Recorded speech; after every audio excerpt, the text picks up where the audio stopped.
अस्सलामुअलैकुम प्यारे दोस्तों, मुफ्ती सलमान अजहरी से जुड़ी 4 बातें आज आपके सामने रखने जा रहे हैं। मुफ्ती सलमान से जुड़ी इसको खुशखबरी भी समझ सकते हैं या मुफ्ती सलमान अजहरी के बचने के 4 तरीके आज इस वीडियो में मैं आपके सामने रखने जा रहा हूं।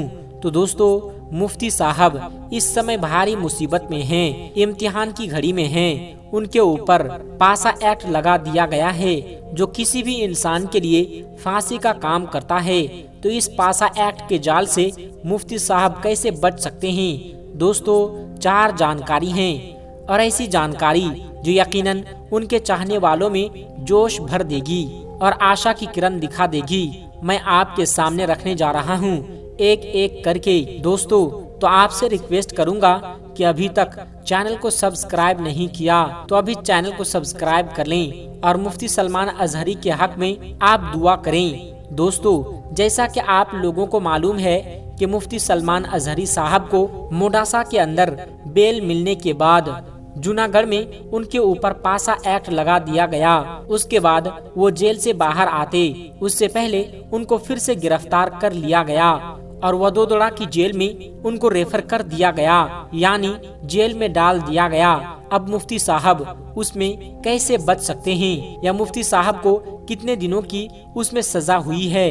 दोस्तों, वो भी पूरी जानकारी आपको देंगे। सबसे पहले आपको बता दें कि जो पासा एक्ट लगा दिया गया है उसमें जो उनके अंदर रखने का जो काम किया गया है वो लगभग 12 महीने का बताया जा रहा है, यानी मुफ्ती सलमान अजहरी साहब 12 महीने तक यानी 1 साल तक जेल के अंदर रहेंगे।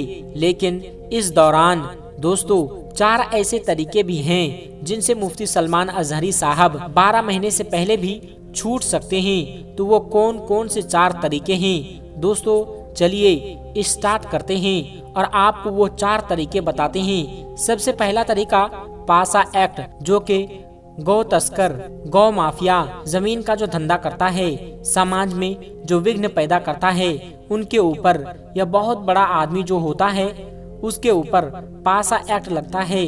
तो क्या जिन चीजों का मैंने जिक्र किया उनमें से कोई चीज मुफ्ती सलमान अजहरी के अंदर मौजूद है? आप अपनी राय कमेंट के जरिए हमें जरूर दें। साथ ही साथ दोस्तों, मुफ्ती साहब के ऊपर पासा एक्ट लगा दिया गया है और अब जो उनको जेल के अंदर रहने की जो बात है वो अब 12 महीने की कही जा रही है।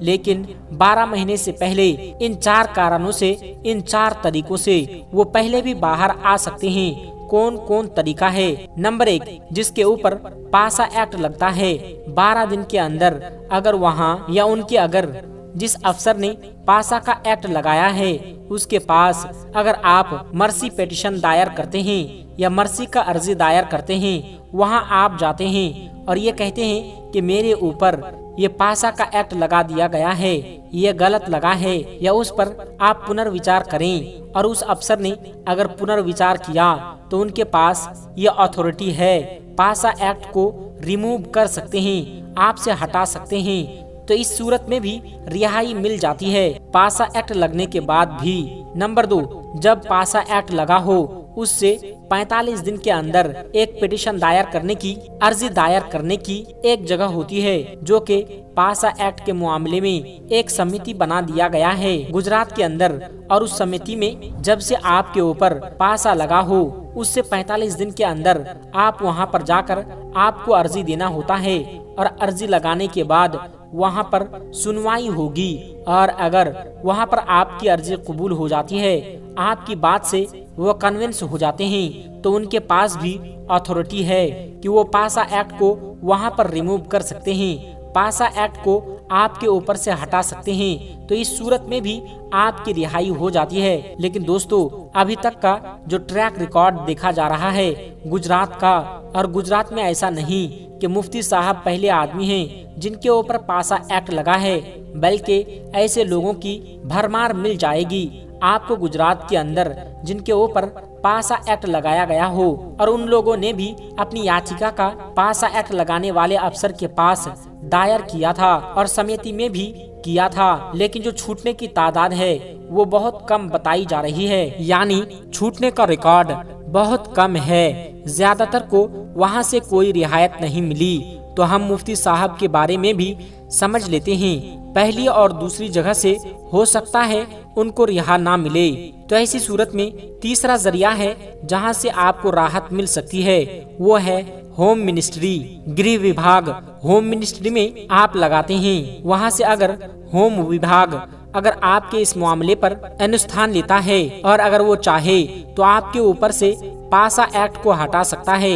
आगे जो जानकारी निकल के सामने आ रही है दोस्तों, चौथा नंबर और आखिरी नंबर अभी तक तो मैंने बताया कि जिसने आपके ऊपर लगाए, यानी कलेक्टर साहब ने, आपके डीसी साहब ने आपके ऊपर पासा एक्ट लगाया है, तो पहला कि 12 दिन के अंदर डीसी साहब के पास जाकर आपको अर्जी लगाना पड़ेगा कि सर मेरे ऊपर से इस केस को हटाया जाए, मैं ऐसा आदमी नहीं हूँ। और अगर वो कन्विंस हो गए तो डीसी साहब भी आपके ऊपर से केस को हटा सकते हैं। दूसरा 45 दिनों के अंदर जो है उस समिति के पास लगाना है।